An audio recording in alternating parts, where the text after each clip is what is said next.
ایک جین فیملی سے بلانگ کرتے ہیں. میں اگروال فیملی سے تھی.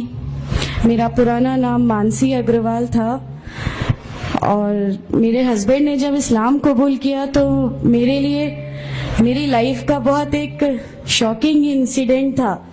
میں نے فرسٹ ٹائم کسی کو پہلی بار دیکھے, میں نے کسی کو نماز پڑھتے ہوئے دیکھا. میں نے اچانک یہ اکثر کر کے ایک پرٹیکولر ٹائم ہوتا تھا اور یہ گھر سے کہیں چلے جاتے تھے, اور میں ان سے پوچھتی تھی کہ آپ کہاں جاتے ہیں, تو یہ ریپلائی کرتے تھے this is none of your business, you have to do your job. تو میں بھی خاموش ہو جاتی تھی. باقی میرے فادر ان لا سے اکثر ان کی ڈیبیٹ اور سب کچھ ہوا کرتا تھا, بٹ مجھے نہیں سمجھ میں آتا تھا کہ یہ ڈیبیٹ کیا ہے, یہ لوگ کس بات پہ اتنا زیادہ, مطلب ان کا ڈیبیٹ اتنا ایگریسو موومنٹس پہ کیسے آ جاتا ہے. تو باقی پھر ایک دھیرے دھیرے جب مجھے یہ اسلام کے پہلے تو یہ لوگ نہیں بتائے, بٹ فرسٹ ٹائم جب میں نے ان کا فجر کی نماز تھی اور اچانک میری نیند کھلی اور میں نے ان کو نماز پڑھتے ہوئے دیکھا. میں نے ان سے پوچھا کہ آپ کیا نماز پڑھ رہے ہیں, کیونکہ صرف ٹیلی ویژن پہ دیکھا تھا کہ ہاں ایسے جو کرتے ہیں وہ نماز کے ایکشنز ہیں. میں نے ان سے پوچھا کہ آپ نماز پڑھ رہے ہیں, انہوں نے کہا کہ ہاں میں نماز پڑھ رہا ہوں. میں نے بالکل دیر نہیں کی میرے فادر ان لا کو بتانے میں. میں روم سے باہر نکل کے اور میں نے سب سے پہلے ان کو بتایا کہ پاپا جی آج ان کو میں نے نماز پڑھتے ہوئے دیکھا. تو انہوں نے مجھ سے کہا کہ ٹھیک ہے خاموش رہو, ابھی کسی سے کہنا نہیں, ہم دیکھیں گے کیا کر سکتے ہیں. اب وہ جو میری لائف کا مومنٹ تھا, وہاں سے میرے کو ایسا لگا کہ یہ کیا ہوا, مطلب یہ کیا کر رہے ہیں, ایسا کیوں کر رہے ہیں, یہ کہیں یہ کسی ایسے ویکتی سے تو نہیں مل گئے جو ان کو ٹیررزم کی طرف لے جا رہا ہے, اور یہ ایسی چیزوں میں تو نہیں انوالو ہو جائیں گے. ایک بہت بڑا ڈر جو میرے اندر تھا وہ, اور on that time I was pregnant, تو میرے کو ایک بہت کھلبلی سی لگی رہتی تھی کہ یہ کیا چل رہا ہے, یہ کیا چل رہا ہے. پھر دھیرے دھیرے کر کے جب میں ان کی بکس وغیرہ جو المیرا میں رکھی رہتی تھیں وہ میں پڑھنے لگی اور ڈھونڈنے لگی. یہ چھپا کے رکھا کرتے تھے, اور مجھے جب بھی کوئی بک ملتی تھی تو پھر میں اس کو پڑھنے لگی. تو مجھے اس میں ایسا کچھ لگتا ضرور تھا کہ پتہ نہیں کچھ ہے, کوئی ڈفرینٹ چیز ہے, کیونکہ میں نے دیکھا کہ ان کے اخلاق, ان کی سب چیزیں بالکل چینج ہو گئی. جو یہ پہلے تھے اس سے یہ بالکل الگ ہو گئے.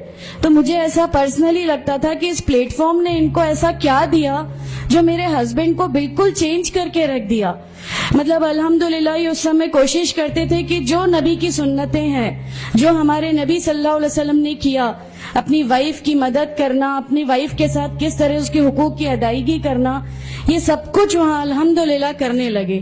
اور مجھے جو ان کا یہ ڈراسٹیکل چینج تھا, جو ان کو اس پلیٹ فارم پہ آئے ہوئے 6 months یا 1 year ہوا ہوگا, وہ دیکھ کے میرے لیے ایک بہت بڑا ایک سرپرائز تھا کہ یہ کیا ہوا.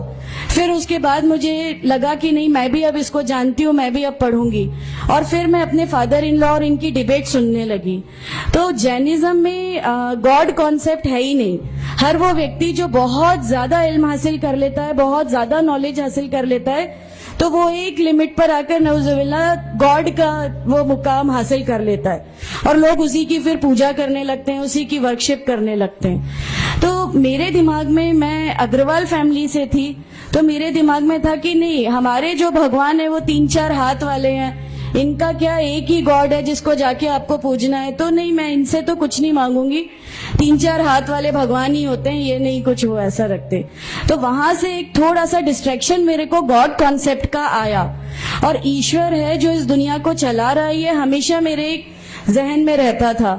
تو مجھے میرے فادر ان لا کہیں نہ کہیں اس پلیٹ فارم پہ آ کے غلط لگنے لگے کہ نہیں, یہ جو کہہ رہے ہیں وہ صحیح ہے, اور ان کی جو ڈیبیٹ ہے اس کا اینڈ جو ہے وہ یہ صحیح ہے. پھر دھیرے دھیرے کر کے مجھے ان کی چیزوں پہ یقین آنے لگا الحمدللہ. پھر ہمارے ایک فیملی فرینڈ ہیں, ان کے یہاں یہ مجھے لے گئے. وہاں پر کسی نے مجھ سے کہا کہ میں بہت بزرگ ہو چکا ہوں, کلیم صدیقی شاہد ہیں, کلیم صدیقی صاحب ہیں, مجھے ان کا نام دھیان نہیں ہے اچھے سے, بٹ انہوں نے مجھ سے کہا بیٹا میں بہت بزرگ ہو چکا ہوں, میں چاہتا ہوں تم کلمہ پڑھ لو, میری زندگی رہے نہ رہے, میں آپ سے ملوں نہ ملوں, تو آپ کلمہ پڑھ لو. تو الحمدللہ میں نے کلمہ پڑھ لیا.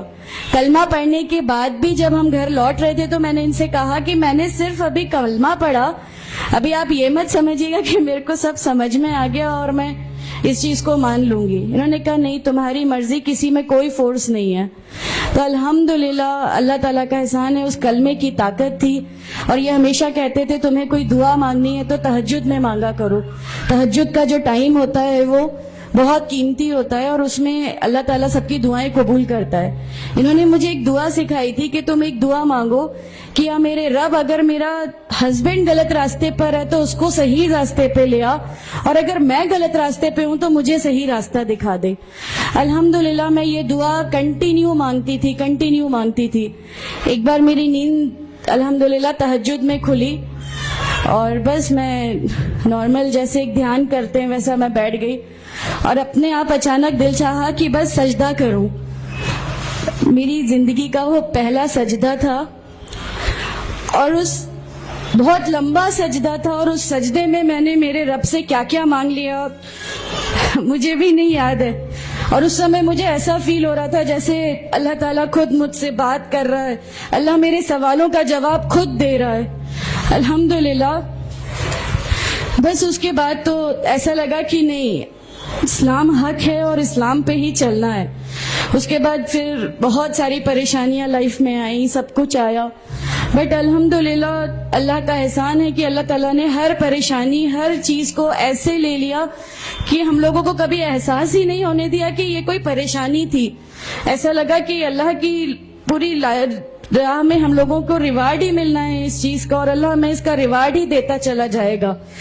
الحمدللہ بس اس سمے سے شروعات ہوئی تھی دین اسلام کی. الحمدللہ آگے چل کے پریشانیاں, تکلیفیں ہر ریورٹ کی زندگی میں آتی ہیں, لیکن میں ہر ریورٹ بہن سے یہ کہنا چاہتی ہوں کہ اللہ کی خاطر آپ لوگ اس دین میں آئے ہیں, کسی اور چیز کے لیے نہیں آئے. تو اللہ ہی کی خاطر ان پریشانیوں کو بھی جھیلیے, اللہ ہی کی خاطر جھیلیے. اللہ تعالیٰ اگر آپ لوگوں سے, ماشاءاللہ میں جب گھر سے نکلی, جب ہمارے فادر ان لا نے ہمیں گھر سے نکالا, میرے بچے کی, چھوٹا بچہ تھا, چھوٹے والے کی صرف ایک دودھ کی بوتل تھی, اس کے علاوہ کچھ بھی نہیں تھا. میں جاب کرتی تھی, میں نے اپنے چھوٹے بیٹے کو ماں کے یہاں چھوڑ کے جایا کرتی تھی.